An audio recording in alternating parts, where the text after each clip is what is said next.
한번 공부 시작해 보도록 하겠습니다. 수식어는 꾸며준다는 말이죠.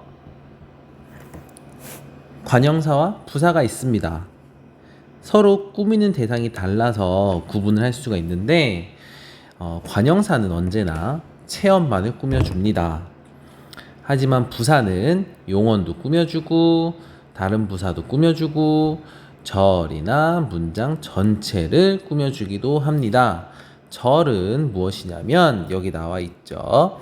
주어와 서술어를 갖추었으나 독립하여 쓰이지 못하고 다른 문장의 한 성분으로 쓰이는 단위. 더 어렵죠. 그냥 뭐 단어 2개 이상이 합쳐졌는데 거기에 주어랑 서술어가 있는 것이라고 생각해 주시면 좋을 것 같습니다. 아마 절에 대해서는 2학기 때 여러분들이 좀 더 자세히 배워볼 그런 수업 시간이 있을 것입니다. 여튼 부사는 굉장히 다양하게 꾸며준다는 거, 하지만 관형사는 언제나 체험만을 꾸며준다는 것. 이렇게 문법에서 100% 확신을 담은 문구가 나오면 그것은 꼭 기억해 두시는 게 좋습니다. 왜냐하면 문법엔 100%가 잘 없거든요. 그래서 알아두시면 좋겠습니다.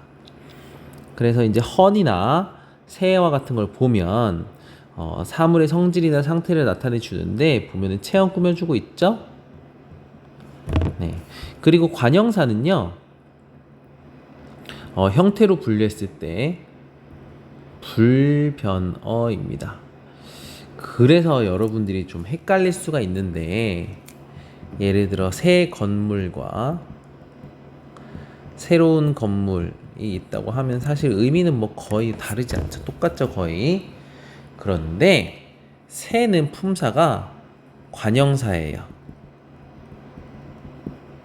하지만 새로운은 새롭다에서 비롯되었죠. 그러므로 형용사예요.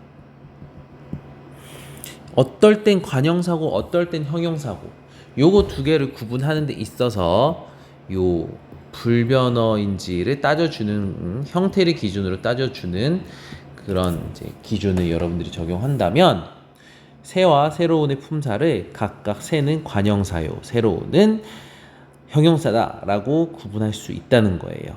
그러니까 새롭다에서 새로운으로 바뀌었잖아요. 가변어인 거죠. 그러니까 용언 아니면 서술격 조사일 테고, 하지만 새 같은 경우는 형태가 변화하지 않죠. 그러므로 형태가 변화하지 않으면서 체언을 꾸며줘. 그러면 관형사죠. 그렇게 구분해 주시면 되겠습니다. 자, 왼쪽에 수사와 수관형사 한번 죄송해요. 부사를 설명 안 했네. 잠을 너무 많이 자면 오히려 건강에 해로울 수 있다. 많이는 자다라는 동사를 꾸며주고 있죠. 자면은 동사입니다. 많이는 자면이라는 동사를 꾸며주고 있으므로 부사고요. 너무는 많이를 꾸며주고 있죠. 그러니까 부사를 꾸며주면 또 부사인 거예요. 오히려는 여기 뒤에를 꾸며준다고 볼 수 있겠죠. 오히려 건강에 해로울 수도 있다. 그러므로 이제 절을 꾸며주고 있습니다.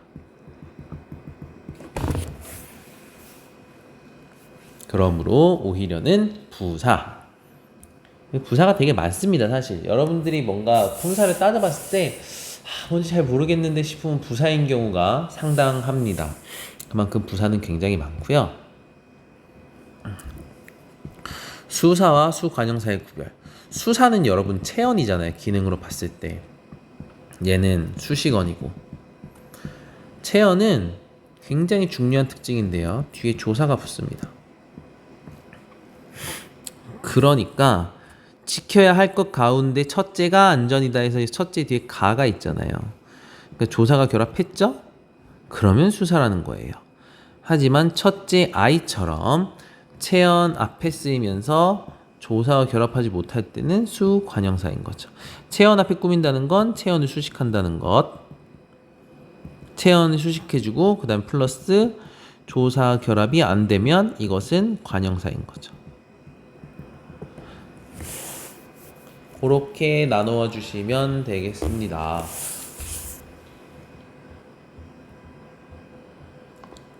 다음 관계어 보도록 할게요. 관계원에는 조사 하나가 있습니다. 관계원이란 말 자체가 조사의 특성을 설명해주고 있는데, 그러니까 다른 단어들과의 관계를 드러내준다는 거죠.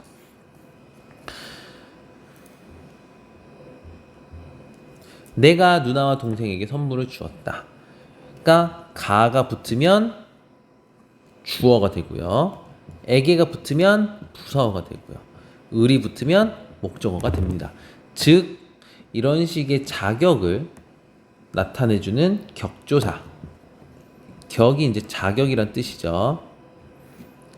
그래서 가 같은 경우는 주어라는 자격을 만들어주는 조사니까 주격조사. 와는 앞말과 뒷말을 접속해주니까 접속조사.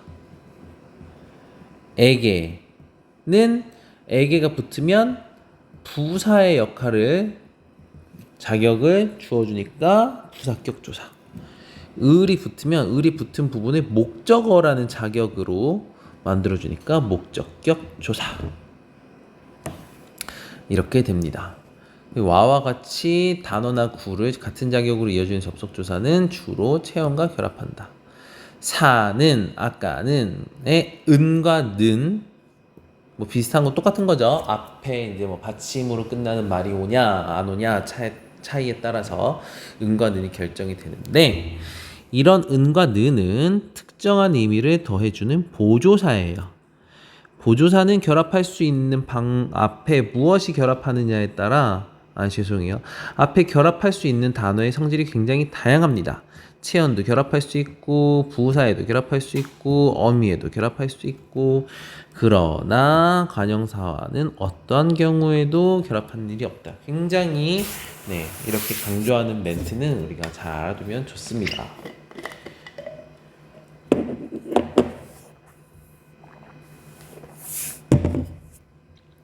그래서 이제 격조사의 종류 여기 이렇게 있으니까 보시면 되겠습니다. 관형격조사는 관형사의 역할을 부여해주는 그런 격조사고요. 부사격조사는 부사라는 자격을, 그러니까 부사와 같은 기능을 하게끔 만들어주는 거예요. 뭐 서술어를 꾸민다든지 뭐 다른 부사를 꾸민다든지, 저 에에서 으로 에게 등이 붙으면 그런 기능을 수행할 수 있게 된다는 거고요. 복격조사는 보어라는 자격을 부여하는 조사고요. 죄송합니다. 제가 요새 너무 피곤해서 자꾸 하품이 나오네요. 혹격조사는 이제 호칭, 부르는 말. 그러니까 혹격이다 그러면은 누구누구야, 누구누구아 뭐 이렇게 부르는 말로 만들어주는 조사라는 거죠. 서술격조사 이다는 서술어를 만들어주죠. 이 이다가 붙으면 서술어가 됩니다. 체연 뒤에다 이다를 붙이면 그 부분이 서술어가 되니까 서술격조사다. 가끔 오해하시는 친구들이 있는데 은이나 느는 주격조사라고 오해하는 친구들이 종종 있어요. 선생님, 나는 너를 사랑해 라는 문장이 있는데요, 이거 주어잖아요. 그러면 느는 주격조사 아닌가요? 라고 얘기할 수... 어이 깜짝이야. 이놈의 스팸 전화 진짜 계속 오네 진짜. 네, 깜짝 놀랐네요. 죄송해요. 여러분도 놀라셨을 것 같은데 이거 뭐 화면만 나오고 그러니까 당황하셨겠어요. 네, 어디까지 했죠? 느는 주격조사 아닌가요? 했는데 왜 이렇게 아닌가요? 라고 질문을 하실 수 있는데 답변은 아니입니다. 아니거든. 주격조사 아니고 보조사예요. 이런 경우 보조사가 붙어서 주어를 만들어주는 게 아니고, 보통 뭐 이런 경우에 다양하게 이제 해석을 합니다만, 제가 아는 거 하나를 설명드리자면 이 경우에는 격조사가 생략되어 있다 라고 알고 계시면 되겠습니다. 일반적으로 우리가 조사를 생략을 잘 하거든요. 그러니까 나는 너를 사랑해 라는 문장도 나 너 사랑해 라고 말해도 말이 되거든요. 그러니까 조사가 우리말에서 생략이 되는 건 굉장히 드문 일입니다. 죄송해요. 드문 일이 아니고 흔한 일입니다. 조사가 생략되는 건 흔한 일이에요. 그러므로 이런 경우에도 격조사가 생략되었다 라고 알고 계시면 되겠습니다. 은느는 격조사가 아니다. 보조사다. 넘어가겠습니다. 자, 그 다음 독립언.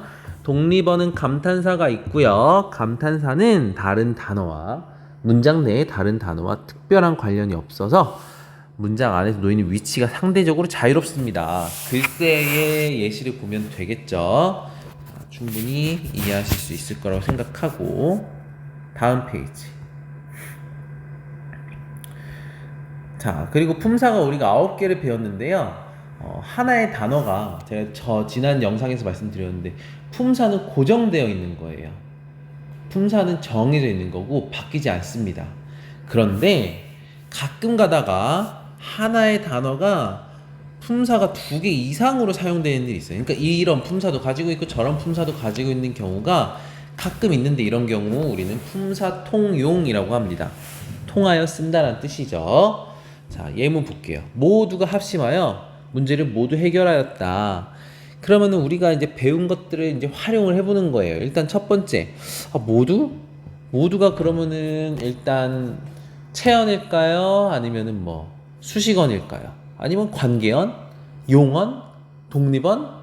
일단 뭐 감탄사나 이런 건 아닌 것 같고 조사도 아닌 것 같고 뭐뭐 다로 끝나는 서술성도 가지고 있지 않은 용언도 아니고 꾸며주는 말도 아니죠. 그럼 일단 체언인 거예요.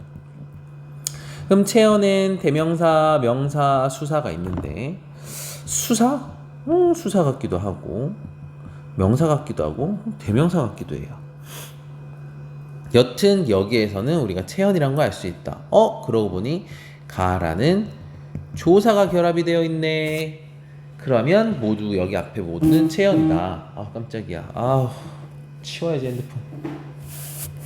자, 그 다음에 문제를 모두 해결하였다. 이 모두에는 과연 조사가 자유롭게 결합이 가능한가? 그리고 보면 지금 해결하였다라는 서술어 용언 수식해주고 있죠. 용언 수식해주면 뭐예요? 그렇죠, 부사예요. 그러므로 얘는 부사인데요. 얘는 대명사냐 명사냐 수사냐 밑에 나와 있네요. 그 의미로 보아. 조사와 결합하였던 점과 그 의미로 보았을 때 명사다. 네, 모두는 명사입니다. 대신해서 가리키지 않아요. 네.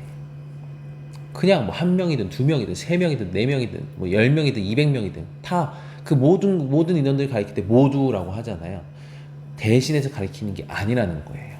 대신한다는 거는 앞에 특정 대상이 나오거나 했을 때 그를 대신해서 가리킨다고 할 때 대명사가 되는 거죠. 그 다음에 숫자, 특정 숫자도 아니잖아요. 물론 모두이긴 하지만 그 모두는 한 명일 수도 있고 방금 말씀드린 2명, 3명, 4명 뭐 여튼 다 다릅니다. 그러므로 특정 숫자를 가리키는 표현이 아니기 때문에 수사도 아닙니다. 이렇게 품사가 2개 이상으로 동시에 쓸 수 있으면 우린 품사 통용이라고 하고요. 저 멋진 경치를 너희 둘과 함께 보고 싶다. 품사 분류해 봅시다. 멋진 가변이죠. 멋지다가 바뀌었잖아요. 멋진으로. 그러니까 가변어예요. 르는 르이죠. 불변어입니다. 선생님 을이나 를 둘 중에 하나 변할 수 있는 거 아닌가요? 라고 생각할 수 있는데 네, 이런 경우는 제약적이잖아요. 제한적이잖아요. 그러므로 불변어라고 보면 되겠습니다. 함께도 불변어. 그 다음에 아는 독립언. 저는 이제 밑에 보니까 관형사네요. 관형사면 수식언이죠. 그럼 여기에서 저는 뭘 꾸미고 있을까요? 꾸며주잖아요. 관형사는 언제나 체험만 꾸며줍니다. 그래서 여기서는 저가 멋진 경치를 꾸며준다 라고 생각해 주시면 되겠습니다. 멋진 경치는 의미상 이제 하나의 덩어리를 이루고 있죠. 명사구라고 합니다. 그래서 이제 뭐 체험을 꾸미는 것과 크게 의미상 차이가 나지 않습니다. 그 다음에 둘은 체언이죠. 수사니까요. 그 다음 독립언이니까 감탄사. 경치 명사. 너희 대명사죠. 이 화자가 말하고 있는 지금 바로 앞에 그 두 친구이기 때문에 그 둘을 가리키잖아요. 대신해서 둘을 가리키니까 너희는 대명사. 그 다음에 관계어는 조사. 보고는 동사, 싶다는 형용사입니다. 얘 그냥 싶다가 형용사인 거 외워두세요. 아시겠죠? 오늘의 분사가 각각 무엇인지 말해보자. 의 붙어있죠? 그럼 바로 그냥 채연 때리시면 되고요. 채연 중에서 명사, 대명사, 수사? 네, 명사입니다. 오늘 해야 할 일, 오늘 해야 할 일, 해야 할 일, 오늘 하는 일, 오늘 하는 일이니까 하다를 꾸며주고 있죠? 부사입니다. 여기까지 끊고 다음 영상으로 넘어가겠습니다.